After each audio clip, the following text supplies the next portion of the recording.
channel, your voice. Some of you might be wondering about Ukrainian geography at this point in time. Let's put this up for our viewers.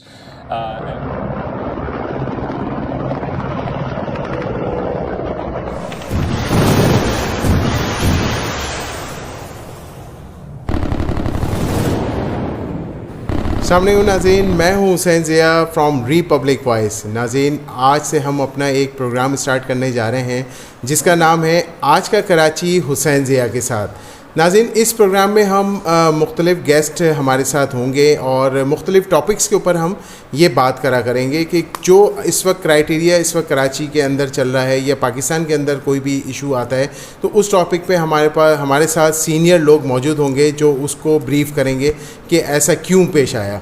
तो जैसे कि नाज़रीन, अभी पूरे दुनिया के अंदर एक ही टॉपिक आजकल चल रहा है, वो है रूस ने यूक्रेन पे हमला कर दिया।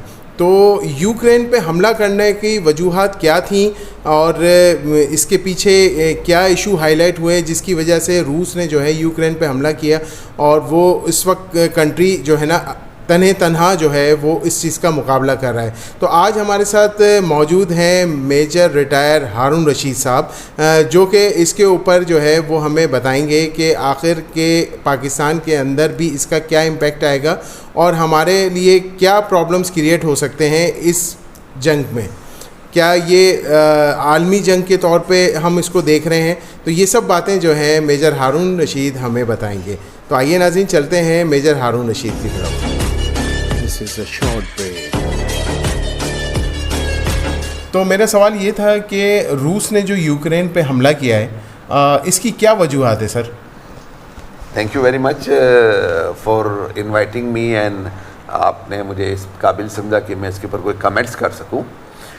देखें, हम इसकी बैकग्राउंड में अगर जाते हैं तो आपको पता है कि जब अफ़गानिस्तान की वॉर के बाद ग्रेट रशिया था वो ब्रेकअप हुआ, बहुत सारी रियासतें बन गई जिसके अंदर एक यूक्रेन भी शामिल है। तो कुछ प्रो रियासत जो रियासतें थी वो प्रो रशियन है, कुछ जो है वो एंटी रशियन है। इसमें यूक्रेन जो पहले था वो प्रो रशियन था, वहाँ पर जो हुकूमत होती थी वो रशिया की मर्ज़ी से आती थी और रशिया के ये सराउंडिंग में है, सारी बॉर्डर्स के ऊपर हैं। तो ये रशिया कभी भी नहीं चाहेगा कि इस रियासतों के अंदर कोई ऐसी हुकूमत आए, ऐसे लोग आएँ जो रशिया के लिए फ्यूचर में या करंट पोजीशन में प्रॉब्लम कर सके। अब मामला यहाँ से शुरू हुआ कि यूक्रेन ने अपनी पेंगे बढ़ानी शुरू कर दी अमेरिका से और नेटो से, और इसकी कोशिश ये थी कि मैं किसी तरह नेटो का मेंबर बन जाऊँ और अमेरिका भी ये चाहता था कि किसी तरह ये नेटो का मेंबर बन जाए ताकि नेटो की फोर्सेस, अमेरिकन फोर्सेस जो है वो रूस के बॉर्डर पे आ जाए। तो ये चीज़ें ना रूस को बर्दाश्त नहीं थी, इसलिए रूस ने यूक्रेन के ऊपर पहले कोशिश की कि किसी तरह अमेरिका गारंटी दे दे कि ये नेटो है ना, नेटो में शामिल ना हो यूक्रेन तो कोई झगड़ा नहीं है। लेकिन अगर ये, क्योंकि अमेरिका और नेटो ने ये फैसला कर लिया था कि हम यूक्रेन को शामिल करेंगे, तो अंडर हैंड वो रशिया समझ गया था, तो उसके पास कोई चारा नहीं था कि वो यूक्रेन पर हमला करे, अपनी मर्ज़ी की गवर्नमेंट लेकर आए और है ना ये सारे मामला को ख़त्म करें। ठीक है। अच्छा मेरे साहब, मेरा दूसरा सवाल ये है कि इससे पूरी दुनिया पे और पाकिस्तान पे इसके क्या असरात पड़ेंगे?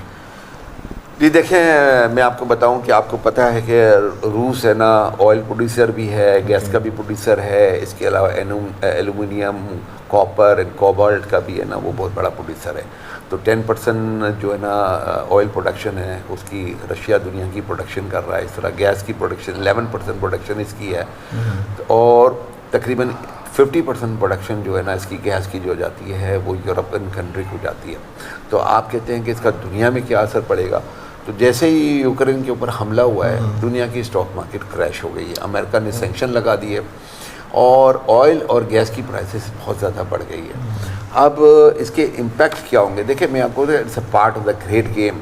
ग्रेट गेम में इसलिए इसको कह रहा हूँ कि अगर रशिया इधर है ना अपनी मर्ज़ी की गवर्नमेंट लेकर आ जाता है तो सेम एज और इसने 2 रियासतों को एक्सेप्ट भी कर लिया है। तो सेम जो साउथ चाइना सी के अंदर जो ताइवान का मामला चाइना का और अमेरिका का जो चल रहा है, फ्यूचर के में जाकर ये ऐसा भी हो सकता है कि चाइना भी ताइवान के ऊपर हमला कर दे और ताइवान को एनेक्स कर लें। तो ये फ्यूचर की बातें हैं। अभी करंट की बातें अगर आप कहते हैं तो ऑयल $10 बढ़ गया, गैस बढ़ गई, गैस की और सप्लाईज रुक जाएंगी, ठीक है। यूरोप के अंदर बहुत ज़्यादा इन्फ्लेशन आएगा और इसके असरात पाकिस्तान पे भी आएंगे, क्योंकि पाकिस्तान भी है ना ऑयल इंपोर्टिंग कंट्री है। पाकिस्तान का जो तकरीबन 50% जो जितना भी इंपोर्ट हो रहा है उसका जो 50 to 60% वो ऑयल डिपेंडेंट है। तो पाकिस्तान में इन्फ्लेशन आएगा, करंट अकाउंट डेफिसिट बढ़ेगा, इससे जैसे पूरी दुनिया की मार्केट गिरी इस तरह, क्योंकि जब फिर ये सब करंट अकाउंट डेफिसिट बढ़ेगा, इन्फ्लेशन आएगा, तो जाहिर है कि सारी बैंकें, सारी गवर्नमेंट इंटरेस्ट रेट बढ़ा देती है। जब इंटरेस्ट रेट बढ़ा देती है तो कॉस्ट ऑफ डूइंग बिजनेस कम हो जाता है, वो बढ़ जाता है। तो जब बढ़ जाता है तो क्या होता है कि प्रॉफिट मार्जिन कम हो जाते हैं। जब प्रॉफिट मार्जिन कम हो जाते हैं तो सारी इंडस्ट्रीज़ का ठप्पा बैठ जाता है। इसी तरह स्टॉक एक्सचेंज का भी ठप्पा बैठ गया, पाकिस्तान में भी, पूरी दुनिया में भी। तो इस तरह पूरा असरात पड़ेंगे। ठीक है। अच्छा सर, ये क्या हम इसको समझ सकते हैं कि ये तीसरी आलमी जंग होने जा रही है? क्या इस तरह का सिनेरियो बन रहा है? ये क्या आप कह सकते हैं इस बारे में? देखिए, मैं आपको ये कह सकता हूँ कि बड़ी कॉन्फिडेंटली कि ये तीसरी आलमी जंग नहीं हो सकती। वजह ये है कि जैसे कि यूक्रेन के प्रेसिडेंट ने 27 कंट्रीज़ को कॉल की कि हमारी मदद को आएँ, तो अमेरिका कोई लाश लेने के लिए तैयार नहीं है, नेटो कोई लाश लेने के लिए तैयार नहीं है। तो नेटो सिर्फ है ना भौं तो कर सकते हैं, कुत्ते की तरह भौंक सकते हैं, लेकिन लाशें लेने वाले ना यूरोपियन है ना अमेरिकन है। वो तो जो बिल्कुल ही बेबस और बेकस किस्म के लोग होते हैं, जैसे रशिया, इराक और कमज़ोर लोगों के ऊपर इनका बस चलता है। तो रशिया के उस पर इनका बस नहीं चल सकता, चाइना के ऊपर इनका बस नहीं चल सकता। तो मैं नहीं समझता हूँ कि कोई तीसरी आलमी जंग होगी।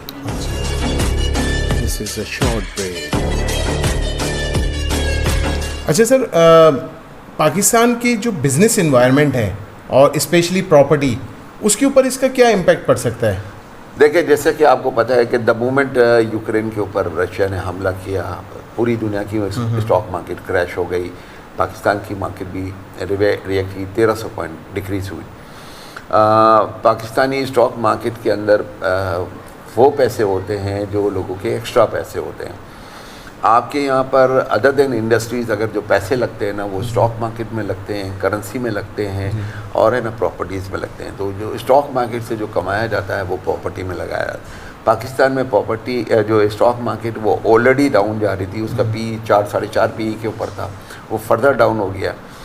और मुझे नहीं लगता कि पाकिस्तान में जो जैसी जियोपॉलिटिकल सिचुएशन क्रिएट हो गई है, क्योंकि हमारी लोकल पोजीशन भी ख़राब है, क्योंकि हमारे यहाँ पर नो कॉन्फिडेंस की भी तैयारी हो रही है, मार्च की भी तैयारियाँ हो रही है। तो मुझे लगता है कि स्टॉक मार्केट है ना वो अभी सस्टेन नहीं करेगी थोड़ी अरसे तक, जब तक आपकी इंटरनेशनल एंड लोकल आपकी जो कंडीशंस हैं वो बेहतर ना हो जाए। रही बात कि इसका असर प्रॉपर्टी के ऊपर क्या पड़ेगा, तो जाहिर है कि जो प्रॉपर्टी के अंदर वो पैसा आता है जो एक्स्ट्रा मनी होता है, लोग इन्वेस्टर आते हैं। लेकिन मैं ये समझता हूँ कि क्योंकि पिछले 1.5 साल से प्रॉपर्टी में बूम चल रहा है पूरी पाकिस्तान में, तो मैं ये समझता हूँ कि थोड़ा सा हॉल्ट आएगा। और जब तक पॉलिटिकल सिचुएशन इंटरनेशनली और लोकली हमारी वो ठीक नहीं हो जाती, प्रॉपर्टी को मैं या तो होल्ड या डाउन पोजीशन में देखता हूँ। और मैं इन्वेस्टर्स को ये कहता हूँ कि अभी फ़िलहाल आप साइड लाइन रहें। ओके, बहुत शुक्रिया मेजर साहब, आपने हमें टाइम दिया। और इसी तरीके से हमारे अब आगे और भी कुछ क्वेश्चंस होंगे, वो हम इंशाल्लाह नेक्स्ट प्रोग्राम के अंदर हम आपसे करेंगे। Thank you so much. Thank you very much for coming and having nice interview with me. Thank you sir. जी नाज़रीन, ये थे हमारे साथ मेजर हारून साहब और उन्होंने बहुत सारी चीज़ों को क्लियर किया कि मतलब किस तरीके से हमारी इकॉनमी डिस्टर्ब भी हो सकती है। और अगर ये जंग जो है बेसिकली आलमी जंग पे तो ये कन्वर्ट नहीं हो सकती, क्योंकि ये बातचीत के ज़रिए ही इसको ख़त्म किया जाए। बिल्कुल इसी तरीके से नाज़रीन, क्योंकि आपको पता है कि कोई भी जंग जो है करने से कोई मामला सही नहीं होते। जब तक आप एक टेबल पर आके ना बैठें तो उस वक्त तक आपका कोई मामला सही नहीं हो सकता। तो इसी के साथ ही हुसैन ज़िया को इजाज़त दीजिए और नेक्स्ट प्रोग्राम आज का कराची हुसैन ज़िया के साथ हमारे देखते रहिएगा और इंशाल्लाह हम आपको नेक्स्ट प्रोग्राम में दोबारा से मिलेंगे।